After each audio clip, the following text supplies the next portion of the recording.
In news from the courts tonight, former Public Hospitals Authority Chairman Mr. Frank Smith returned to the appellate court today in relation to his bribery and extortion case. The Crown is seeking a retrial in the matter after he was cleared of all charges by the lower courts back in February.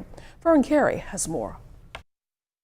The attorney representing former Public Hospitals Authority Chairman Frank Smith, Keith Knight QC, says there is nothing wrong with the ruling of Chief Magistrate Joy Ann Ferguson Pratt, and he described it as a work of legal art. You may recall that back in February, the Chief Magistrate acquitted Smith of bribery and extortion charges after finding the prosecution's star witness Barbara Hanna discredited and the evidence manifestly unreliable. The Chief Magistrate also found that given the discrepancies and inconsistencies in the evidence of key prosecution witnesses, she did not consider that the Crown had made out a sufficient case against Smith for her to call on him to make out a defense. She also cited what she called the egregious conduct of two sitting cabinet ministers in the case. Smith was accused of using his position as the then chairman of the Public Hospitals Authority to help cleaning company owner Barbara Hanna get a $1.8 million contract to clean the critical care block at the Princess Margaret Hospital and then allegedly extorting money from her. During Wednesday's proceedings, Knight said the Chief Magistrate exercised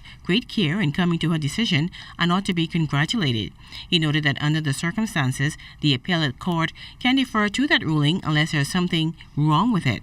However, Director of Public Prosecutions Gavin Gaskin strongly disagrees. He contends that the Chief Magistrate's ruling was severely flawed, having regard to the evidence led in the matter. He also contends that it was wholly inappropriate for the Chief Magistrate to criticize the cabinet ministers for their involvement in the case. Gaskin also suggested that the Chief Magistrate made numerous errors in her ruling, including the fact that a case had not been sufficiently made out against Smith for him to answer to bribery and extortion allegations.